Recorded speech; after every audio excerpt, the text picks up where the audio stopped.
Hello everyone, welcome to our channel Homeschooling. আজি মই তোমালোকক দশমিক সংখ্যাৰ বিষয়ে পঢ়াম। দশমিক সংখ্যা মানে কি হয় চোৱা 10, 100, 1000 ... আদি হৰ বিশিষ্ট ভগ্নাংশবোৰক দশমিক ভগ্নাংশ বুলি কোৱা হয়। এইকেইটাৰ কথা কোৱা হৈছে particularly 10, 100,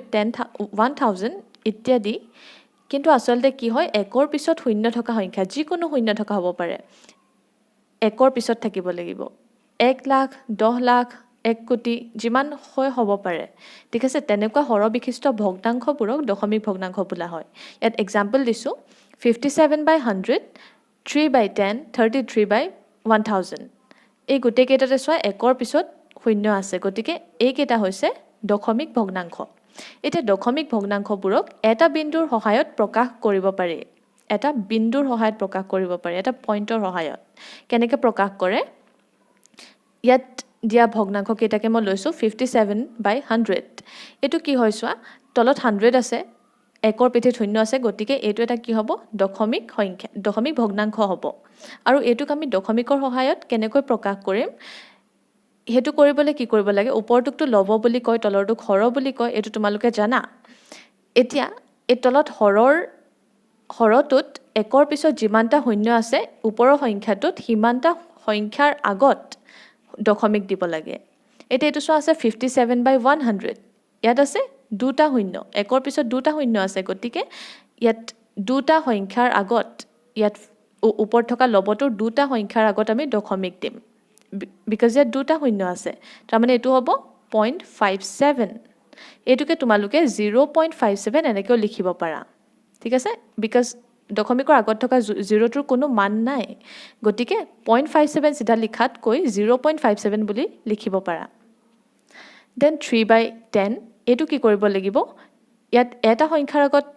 দশমিক দিব লাগিব because তলত অকল এটা শূন্য আছে একৰ পিছত অকল এটা শূন্য আছে গতিকে ইয়াত আমি কি কৰিম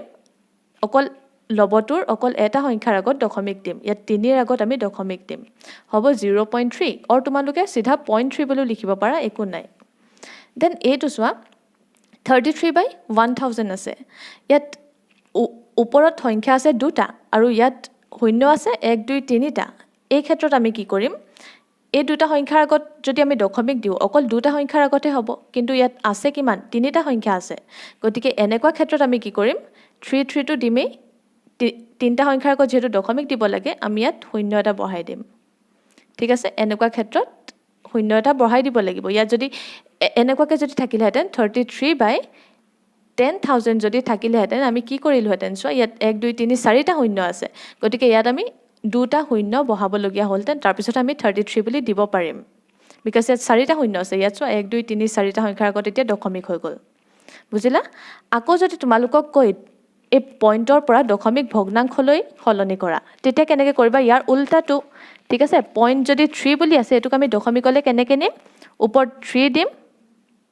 দেন এটা সংখ্যাৰ আগত দশমিক আছে গতিকে তলত কি দিব লাগিব 10 দিব লাগিব আকৌ তোমালোকক যদি 0.03 বুলি যদি দিয়ে এটো দশমিকলৈ কেনেকৈ নিম মেইন সংখ্যাটো হৈছে 3 ঠিক আছে এতিয়া ইয়াৰ 0 টোৰ কোনো মানে নাই ইয়াত যদি তুমি যদি 0 বুলি যদি দিয়া এই দশমিকৰ ক্ষেত্ৰত মান আছে 0 টোৰ দশমিকৰ পিছত থকা 0 টোৰ মান আছে দশমিকৰ আগত থকা 0 টোৰ অকলহৰীয়াকৈ থকা 0 টোৰ কোনো মান নাই কিন্তু ইয়াত যদি তুমি 03 বুলি দিয়া তাৰ কিবা মান হ'ব জানো 03 কোনো মান নাই 3 এ বুজাব গতিকে আমি ইয়াত 0 নিদিও 3 দিম কেৱল আৰু কেটা সংখ্যাৰ আগত দশমিক আছে এক দুটা সংখ্যাৰ আগত গতিকে ইয়াত আমি 100 দিম এটা দুটা শূন্য হৈ গ'ল ঠিক আছে ইয়াৰ উদুটাটোৱে হ'ব যদিহে তোমালোকক কয় দশমিকৰ পৰা দশমিক ভগ্নাংশলৈ সলনি কৰা নেক্সট চোৱা আমি লৈছো দশমিক সংখ্যাৰ যোগ আৰু ইয়াত 11.5 প্লাস 0.33 প্লাস 2.5 এইকেইটা আমি দশমিক সংখ্যাৰ যোগ কৰিম এটা আছে দশমিকৰ পিছত যে যোনকেইটা সংখ্যা থাকে সেইকেইটা কেনেকৈ কোৱা হয় 0.33 বুলি কোৱা হয় ঠিক আছে 0.33 বুলি নকয় এটা এইকেইটা আমি সিম্পলি যোগ কৰাৰ নিচিনাকৈ এনেকৈ কৰিব পাৰো আৰু এনেকৈ কৰিলে কি হ'ব 11.5 প্লাস 0.33 2.5 আমি দশমিকৰ তলত কি কৰিম দশমিক বঢ়াম ঠিক আছে 11.5 33 সংখ্যাটোৰ আগত দশমিক আছে গতিকে দশমিকৰ তলত আমি দশমিক দিব লাগিব 33 টো ইয়াত পিছফালে হ'ব দেন 2.5 আৰু সিম্পলি যোগ কৰাৰ নিচিনাকৈ ইয়াত শূন্য এটা আছে বুলি ধৰি ল'ব পাৰে ইয়াত শূন্য আছে বুলি ধৰি ল'ব পাৰে দেন সিম্পলি যেনেকৈ যোগ কৰে ইয়াত 3 5 + 5 10 + 3 13 হ'ল 1 উকলিলে আৰু ইয়াত আমি দশমিকৰ তলত দশমিক দিম দেন 2 + 1 3 ইয়াত উকলা 1 প্লাস কৰিলে হ'ব 4 দেন ইয়াত 1 ঠিক আছে আনসাৰ হ'ল 14.33 এইটোকে আমি আৰু এটা ভাগে কৰিব পাৰো 11.5 এইটোক যদি আমি কি কৰো দশমিক যদি ভগ্নাংশলৈ নিও কেনেকৈ হ'ব 11.5 এটা সংখ্যাৰ আগত দশমিক আছে গতিকে আমি ওপৰত লবত লিখিম 115 আৰু তলত কি লিখিম যেটো এটা সংখ্যাৰ আগত দশমিক আছিল ইয়াত আমি লিখিম 10 ঠিক আছে এটা সংখ্যা আছে গতিকে সৰি এটা শূন্য আছে গতিকে এটো এটা সংখ্যাৰ আগত দশমিক থকাৰ নিচিনা দেন ইয়াত 0.33 টো আমি কেনেকৈ লিখিব পাৰো 33 বাই আমি 100 লিখিব পাৰো বিকজ ইয়াত দুটা সংখ্যাৰ আগত দশমিক আছে 2.5 টো আমি লিখিব পাৰো 25 বাই 10 বিকজ এটা সংখ্যাৰ আগত দশমিক আছিল দেন আমি কি কৰিব পাৰো লখাগু লব পাৰো ঠিক আছে ইয়াত 100 হ'ব তাৰ পিছত আমি যেনেকৈ ভগ্নাংশ যোগ কৰে তেনেকৈ আমি কৰিলে আনসাৰ পাম 1433 বাই 100 1433 by 100 আৰু এতিয়া চোৱা হৰত একৰ পিঠিত দুটা শূন্য আছে গতিকে এইটোক আমি যদি আকৌ দশমিক হিচাপে লিখিবলৈ হয় এই ওপৰত থকা লবটোৰ দুটা সংখ্যাৰ আগত দশমিক দিব লাগিব গতিকে আনসাৰ হ'ব 14.33 সেম ওলালে গতিকে ইয়াৰ ভিতৰত যিকোনো এটা ভাগে তোমালোকে কৰিব পাৰা ইয়াৰ পিছত আহিলে দশমিক সংখ্যাৰ পূৰণ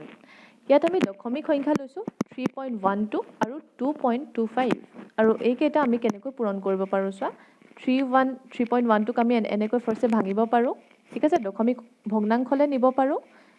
এই দশমিকটো আতৰাই তেতিয়া আমি দশমিকটো আতৰি যাব আৰু দুটা সংখ্যাৰ আগত দশমিক আছে গতিকে তলত হ'ব 100 হয়নে দেন 2.25 টো আমি কি কৰিব পাৰো দশমিকটো আতৰাই দিলো আতৰাই আমি তলত কি কৰিব লাগিব লগালক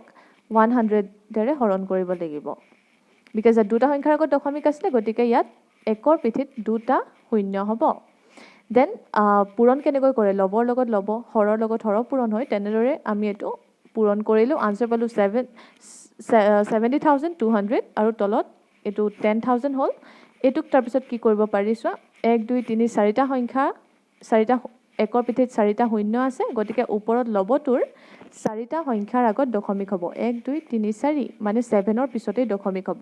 আনসাৰ হ'ব 7.0200 or 7.02 এটো আমি 00 কেটা কিয় অতৰাই দিছো চোৱা বিকজ দশমিকৰ পিছত থকা শূন্যবোৰৰ কোনো ভ্যালু নাই ঠিক আছে হেবাবে আমি দিলেও কোনো একো ভুল নহয় বাট যদিও নিদিয়া তেতিয়াও শুদ্ধ হ'ব বা এটোক আমি সিম্পলি এনেকৈও পূৰণ কৰিব পাৰো কি কৰিব লাগিব চোৱা 3.12 আৰু 2.25 টো সিম্পলি আমি যেনেকৈ বাকিবোৰ সংখ্যা পূৰণ কৰো তেনেকৈ পূৰণ কৰিব পাৰো প্ৰথমতে আমি দশমিক কেটা আছে বুলি পাহৰি যাম ঠিক আছে ভাবি নলও আমি যেনেকৈ এটোৱে গুটেকিটাক পূৰণ কৰে এটোৱে গুটেকিটাক পূৰণ কৰে এটোৱে গুটেকিটাক পূৰণ কৰে তেনেকৈ কৰি লাষ্টত যেতিয়া এড কৰিম 0 হ'ল 6 + 4 10 or 0 হ'ল তেনেকৈ এড কৰি আমি এই সংখ্যাটো পালো ঠিক আছে 70200 এই সংখ্যাটো পাইছিলো তাৰ পিছত এই যে যোনকেটা সংখ্যা পূৰণ কৰিছিল সেই সংখ্যা কেটা মুঠতে কিমানটাৰ আগত দশমিক আছে এই সংখ্যাটোৰ আগত কিমানটাৰ আগত দশমিক আছে 1 2 মানে দুটা সংখ্যাৰ আগত দশমিক আছে আৰু এই সংখ্যাটোতো দুটা সংখ্যাৰ আগত দশমিক আছে মুঠতে দশমিক কেটা সংখ্যাৰ আগত আছে মুঠতে বুলি কলে হ'ব 1 2 3 4 গতিকে চাৰিটা সংখ্যাৰ আগত মুঠতে দশমিক থাকিব গতিকে এই আনসাৰটোত পূৰণ কৰাৰ পিছত আমি যে যোনটো এই আনসাৰটো পাইছিলো সেই আনসাৰটোত চাৰিটা সংখ্যাৰ আগত আমি দশমিক দিম 1 2 3 4 ইয়াৰ আগত দশমিক হ'ব ঠিক আছে আনসাৰ হ'ব এইটো বা তোমালকে 00 কেটা তাৰ পিছত কাটিও দিব পাৰা আনসাৰটো 7.02 এনেকৈও লিখিব পাৰা ঠিক আছে আৰু ইয়াতে আজি আমাৰ দশমিক সংখ্যাৰ পূৰণ আৰু যোগ শেষ হ'ল নেক্সট ক্লাছত মই তোমালকক দশমিক সংখ্যাৰ হৰণৰ বিষয় পঢ়াম